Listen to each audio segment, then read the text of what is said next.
अगर Indian polity को cake walk बनाना है तो सबसे पहले अंडरस्टैंडिंग क्लियर कीजिए कि यूपीएससी में किस स्टैंडर्ड के क्वेश्चन आते हैं। अगर आप जीरो से भी स्टार्ट कर रहे हैं तो एक बात तो क्लियर है ना कि देखो, स्टैटिक और डायनेमिक दो एस्पेक्ट हैं इंडियन पॉलिटी के। स्टैटिक का मतलब जो एज इट इज है, लिखा हुआ है, उसमें चेंज नहीं हो रहा, जैसे कुछ प्रिंसिपल्स हैं, कॉन्सेप्ट्स हैं, राइट।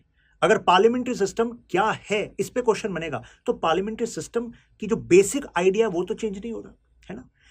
डायनेमिक का मतलब होता है कुछ अपडेट्स आ रहे हैं, जैसे कुछ अमेंडमेंट्स हैं, कुछ रिसेंट लॉज हैं, राइट। तो यानी कि इंडियन पॉलिटी में आप जरा देखिए कि प्रीलिम्स और मेंस में वेटेज क्या है। 40 मार्क्स एवरेज है प्रीलिम्स में, मैं स्टैटिक डायनेमिक दोनों को मिलाकर बता रहा हूं। मेंस की बात करें around 120 marks out of 250 marks, तो वैल्यू तो आपको पता लगी होगी। अगर कट ऑफ जा रही है अराउंड 95 और 40 मार्क्स आपके प्रीलिम्स से आ रहे हैं तो इस सब्जेक्ट को आपको ड्यू इंपॉर्टेंस देनी है as you start your UPSC journey.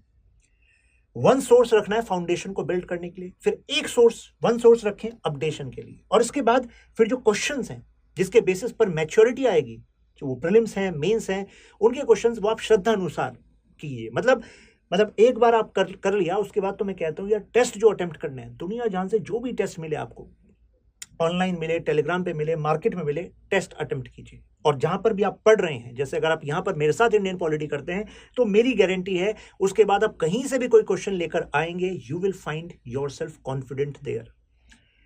3 aspect है पॉलिटी के। देखिए, सबसे पहला प्रिंसिपल्स। बच्चा शुरुआत किससे करता है कि पॉलिटी में, कॉन्स्टिट्यूशन में क्या लिखा है? नहीं, सबसे पहले बेस आइडियाज क्लियर होने चाहिए कि कॉन्स्टिट्यूशन क्या है, कॉन्स्टिट्यूशनलिज्म क्या है, इक्वालिटी का ब्रॉड आइडिया क्या है, लिबर्टी का आइडिया क्या है, क्यों आए ये आइडियाज। कॉन्स्टिट्यूशन जिन आइडियाज पर बना हुआ है उन प्रिंसिपल्स को हमें स्ट्रॉन्ग करना है, जिसको हम कहते हैं फिलॉसफी ऑफ इंडियन कॉन्स्टिट्यूशन, उसमें कुछ आइडियाज पढ़ते हैं। फिर आते हैं प्रोविजंस, कि आप पढ़ते हैं कि हाँ कॉन्स्टिट्यूशन में ये लिखा है। जब भी आप ये पढ़ें तो आप ऐसे सोचकर पढ़ें कि वो क्यों लिखा है। ज्यादातर बच्चे बुक को पढ़ते हैं और ये सोचते हैं कि अच्छा आर्टिकल 3 में ये लिखा है, आर्टिकल 6 में ये लिखा है, लेकिन हमारा दिमाग चलना चाहिए ऐसा ही क्यों लिखा है।